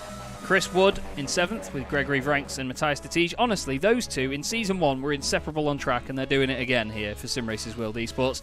Michael Blake rounds out the top 10. He'll be pleased with that. Bram Klass finishes 11th with Keanu Bourguignon behind him in 12th. Then it's the 3 Ignium cars of Ashley Gaffall, Paul King and Niels Manshanden. Then we have Jessica Myers and Taylor Lane, 2 fiercely forward teammates also flying in formation. Then it's Rob Sutherland in 18th place ahead of Scott Malcolm, 19th with Niles de Kuiper in 20th. Then we have Scotty Angelo and Miguel Freitas with Naveed Hussein and Anton Dupin. Bram van Putten finishes 25th with Daniele Giudici in 26th, with Matthew Crisp 27th. Then it's Craig Schill 28th. Jason Rowe 29th and Jürgen Knockhart in 30th. Then the cars 1 lap down. Joachim Gulbrandsen and Jason Guerrara with Ross Nicholson, Rob Jackson, Neil Stevenson, Mats Borg Anderson and Lewis Ward not finishing the race. And it looks like if your team name starts with Sim or Sharebox, it's not the ideal race for you. But where can we start on tonight, Peter? Because that was once again just a wonderful, wonderful race from everyone involved. You know, it was so clean all the way through. There was a bit of argy-bargy here and there, but it's touring car racing. You're going to see it, aren't you? Absolutely. I think for, you know, the respect between the drivers is amazing. They run each other so close and fair and firm, and it's just an absolute privilege to commentate on this racing. I don't think we can stress enough just how high a level the guys at the front are operating on, and it's really a privilege to watch. And I tell you what, good to honour the great Innes Ireland, who won the first ever US Grand Prix here at Watkins Glen, and the first Scotsman to win a Grand Prix in the World Championship. And I think the guys have given him a good tribute today. As indeed. And to be honest, I'm waiting for people to jump into the interview room, but at the moment we have none. So it's just Peter and I. But please do jump in if anybody is watching that could give us an interview. One team that was having a real good fight out there tonight was Fiercely Forward, and I mean you can see it from just this shot here. There's Corentin Guinez going down the inside of Damien Harris. Damien was one of the drivers in this race that just put in a beautiful performance, and you can see from the fact that he's here now and Fraser Smith is way up the road at the top of the S's, and he fought his way through the pack with Fraser as well, with all these drivers, and just managed to hold on out there. But the fact they had all that contact as well just made the racing all the more exciting, isn't it? Absolutely, yeah. They you can't really get, you can't. It's very difficult to actually make a move with at least a little bit of a rub here or there, and yeah, the fiercely forward guys, yep, they're certainly on brand today. And tell you what, it's going to be quite a different feeling when we go to Road Atlanta next week, because obviously a little bit more spread out. Some big launches off the carbs. We're going to see some proper BTCC carb launching, which is always nice. And then, of course, an enormous back straight. So there's going to be plenty of overtaking opportunities down into the chicane as well. So I think we're going to see. Well, I think today they're almost a little bit restrained, but they might have a bit more room to play at Road Atlanta next week. You'd hope so, but we'll have to see, won't we? These guys, they always leave us with a bit of a surprise no matter what they're doing on track. But someone that got a little bit of a surprise in that one, but still, I can imagine enjoyed himself, is Matthew Crisp, who joined us in the commentary booth. Matthew, you had a great start to the night with the first two races, but that last one, I think it's a lot of people's Achilles heels trying to just hold on for the whole race. How did you find that? Yeah, it was a typical race 3 touring car race, wasn't it? Fastest guys behind, and the guys who you finished ahead of in the first 2 races is ahead of you. Yeah, it was typical bumper car racing. It didn't quite work out for me, but I'm still happy we got 2 decent results in after Snetterton, which was a shocker round for me, really. Yeah, I was going to say, it's at least a good way to bounce back from that first meeting.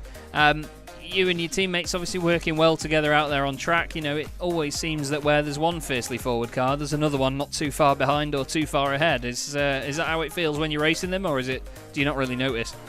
Yeah, it definitely is. I mean, I had Damien pretty much in front of me for almost all of the 3 races. But yeah, our main aim is definitely the team championship. Quarantine's definitely going to run away with the drivers' championship, as it looks like. But yeah, our main aim is now for the team's championship. And with only 6 race meetings as well, it's obviously a short season to get the job done. Do you think that these earlier rounds are the ones that are more important to lock those points in so you don't have to start catching back up, or do you think that people will gain momentum as they get used to the car as the season comes to a close?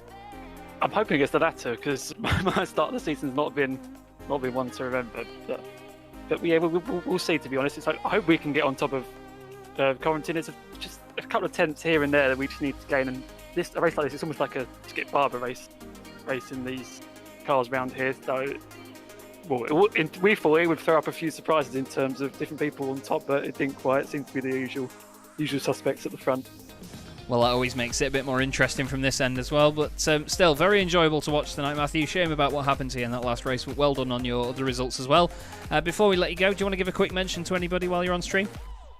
Yeah, to shout out to our sponsors, Opencast Software and Go Sim Industries and Force Sport. Yeah, and catch you guys next week for hopefully enough exciting and a decent round for me. Fingers crossed for you, mate. Thanks for speaking to us. We'll see you there. See you.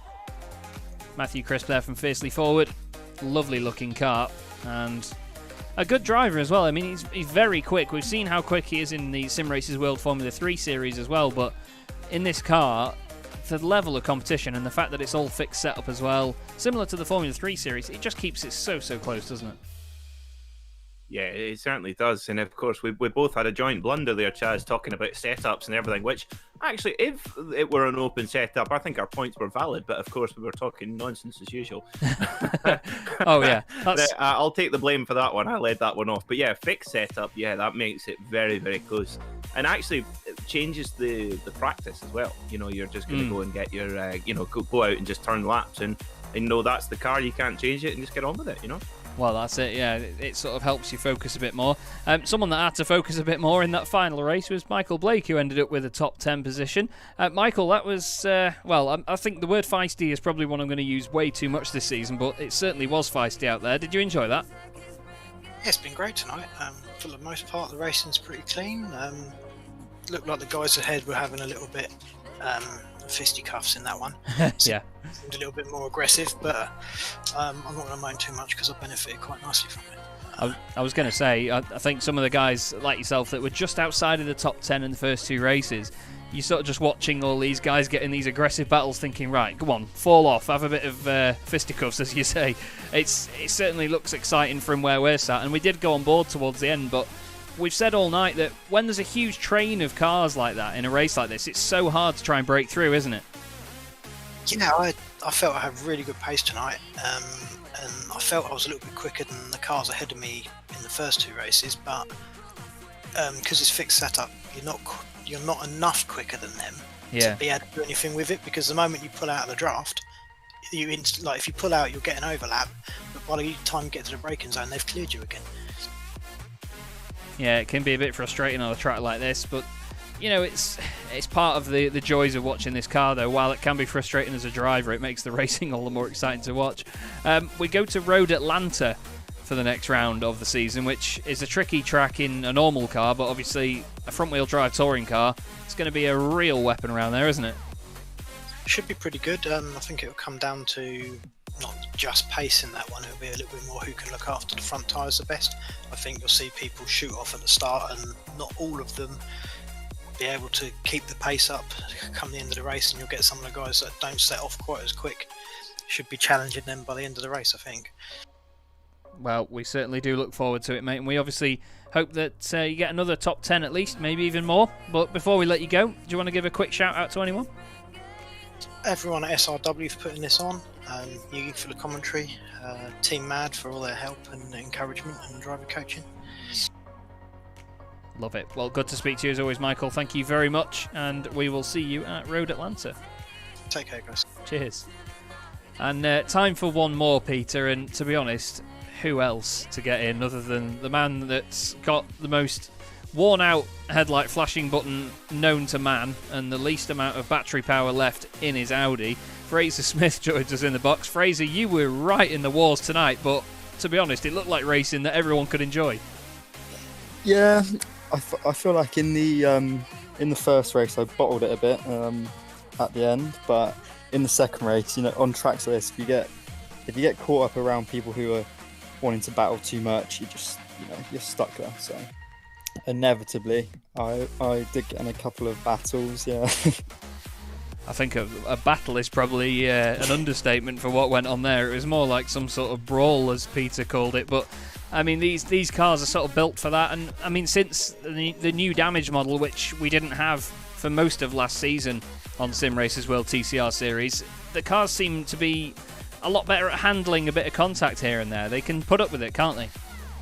I think they can handle the contact, but the damage you get from it makes you wish you didn't get any contact. So, so second race, I literally just clipped the back of might have been Damien Harris at turn 1, and then I had so much damage the whole race that basically I was having to drive. Well, I was just so slow that I just killed my tyres basically, and it does really on tracks like this. It really affects it if you lose a lot of speed. So yeah. Well, it still looked like fun either way, mate, and obviously Full Send Racing, we've said, is definitely an apt name for a team for you to drive for, at least, because you were certainly giving it the full send out there. Yeah, that's the thing. Road Atlanta next time out. What are your thoughts about that one? Pass, to be honest. I'm not the biggest fan of it. You can join me on that one. Yeah, we'll get on. I've only driven it once or twice. So. How very dare you? Well, it's going to be an exciting race meeting all the same, mate, so we do, of course, hope it goes well. You've been very exciting to watch again this evening. Do you want to give anybody a shout-out before you go? Yeah, just yourselves for the broadcast, everyone who puts together this championship, everyone at Full Sim Racing, and a couple of my mates tonight, Jody and Dom, are watching, so shout out to them. Love it. Well, great to speak to you as always, Fraser. Well done on the frenetic racing this evening, and we will see you at Road Atlanta. Thank you. Cheers. See ya. Well, another night in this championship has already flown by, Peter, and to be honest, we've been treated once again. And Corentin Guinez has treated himself to 2 more race wins and extends his championship lead, not to mention the second place and the third one as well, only to lose out to his teammate. It's becoming a bit of a walk at the moment, but it's been epic, hasn't it? Yeah, fantastic job from Corentin Guinez. We head to Road Atlanta and next week, and yeah, I think he'll be right there. But great to see Norbert Leitner get that win in the last race. He was really fighting hard in the first 2 races, and it all comes down to the qualifying as well. It just shows you how important that short qualifying session is to get up the grid, because if you're not up the grid to start with, it's so hard to gain the places and move up big amounts. So it's going to be fascinating when we get to Road Atlanta in 7 days' time.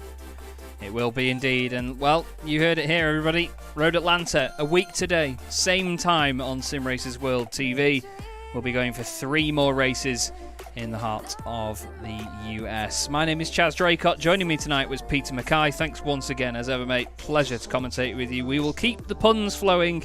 Get your bingo cards out for next week, and we will see you there. Thanks, of course, to the series sponsor, Z1 Dashboard, and this has been the Simracersworld TCR Winter Series. We'll see you in a week, everybody. Have a fantastic evening.